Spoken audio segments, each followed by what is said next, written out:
There's something I need to tell you. This relationship isn't working. It isn't good for me. I'm breaking up with you. It's not me, it's you.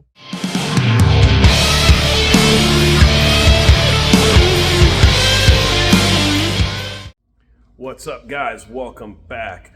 I have a breakup to announce, and that is Trailer Park Motorsports and Team U-Haul are splitting ways. Now, infamously, I've used U-Haul for about 10 years, the better part of 10 years anyways, because I didn't have to store it, I didn't have to do maintenance on it, I didn't have to register it, I just needed to pay them, it's like 60 bucks or whatever it was, each time I wanted to go and race a car, move the car, something, you know, whatever the case was. Fast forward to more recently, and they have become more and more difficult to work with.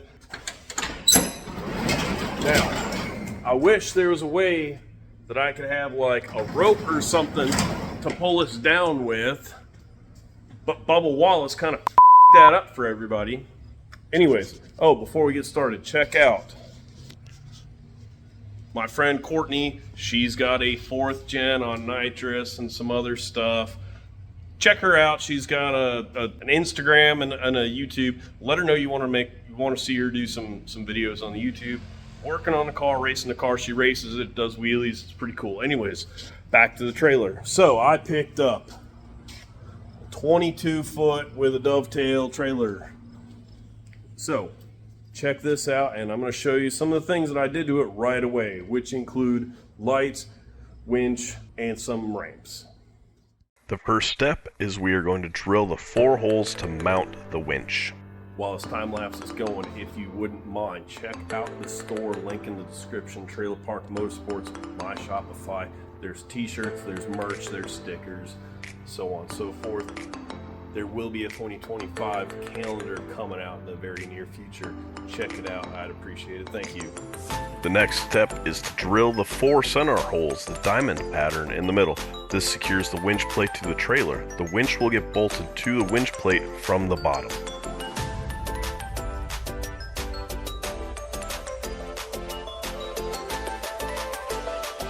Once the winch is mounted, the next step is to bolt the fairlead to the winch itself. This prevents the rope from getting frayed as it's drawn in and out of the winch drum. Now we're going to hook up the hook, pun intended, to the winch cable and secure it with a cotter pin. Now we're on to the wiring. Once we got the winch mounted, we got to run power into the winch controller. I'm going to mount it inside this box. So the way that we're going to keep that sealed is with these bulkhead flange, waterproof flanges, whatever you want to call them. Pretty simple. Drilled 2 holes, inserted it into here, and then mounted it nut on the back side. What makes these waterproof is that you've got this little rubber O-ring, whatever you want to call it. It goes in here around the cable, and you tighten this nut up, and it tightens down on that O-ring around the cable and seals it up nice and good. As I was saying, we're just going to pass this through there. It's going to come out here. I'm going to put that on that lug temporarily. We make sure we get the right length.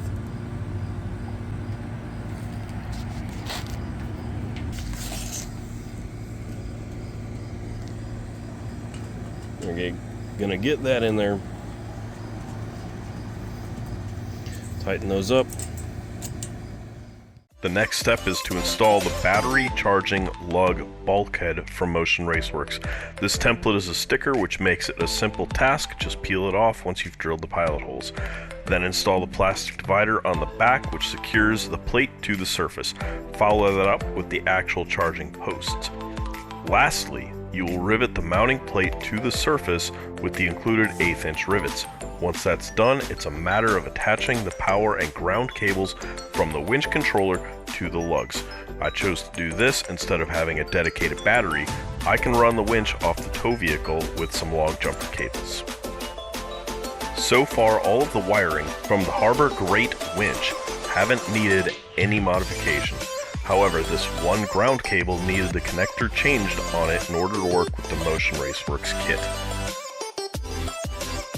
A little zip tie cable management keeps all of the wiring neat and tidy so that you don't end up with a big ball of that you call utilitarian.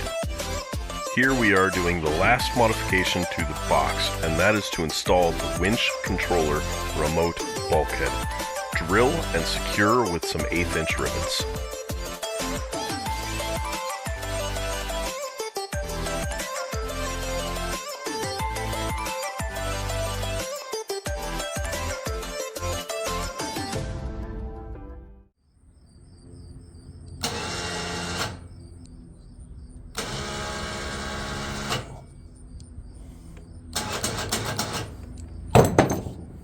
Okay, the next round of modifications, we have made some poor man's race rams.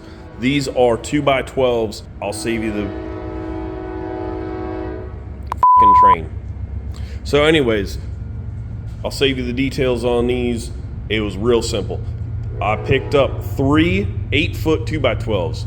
I cut one of them at 4 feet. That's the middle guy. And then the other 2 I cut at 2 feet, which leaves this section as 6 feet. So with 3 2x12s, we have a 3-tiered setup. And then on the back side, I spaced the top row in 2 inches, which will allow the ramps themselves to sit here just like they would on a race ramp setup. Except instead of being foam and awesome, these were cheap and easily repairable or replaceable. Okay, so you saw me make the ramps. They're very cheap. It was like 50 bucks in total for the materials for the 2x12s and all that. However, what I ran into, and maybe this will work differently on your application, but on mine, the nose of the car still scraped, like bad. So when we went out to LS Fest, we stopped by the vendor booth and they gave me a 10% off coupon, and I decided to splurge on some race ramps.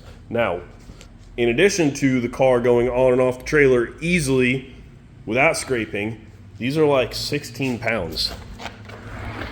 You just pick them up, they're light, and that's really all we got to do about going about our business.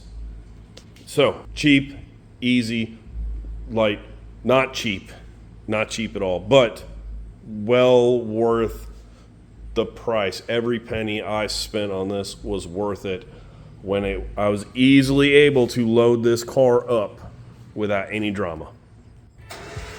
Guys, hands down, the best tow straps and ratchet straps that are on the market are from Harbor Freight. I'm not sponsored by them, but if anyone from Harbor Freight or Waffle House is watching, I would gladly accept a sponsorship. I just like highlighting good products, especially if they are at a great price point. They're absolutely better than a strap that you'd get from a crane company named after an ocean. The 5,500-pound winch is pulling the car up on the trailer like a champ, and I don't even have my truck running to keep the battery charged.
This setup is exactly what I was looking for. Got the jumper cables run up They are 30 feet long and the truck is 20 feet, so that math works out to they are plenty long enough.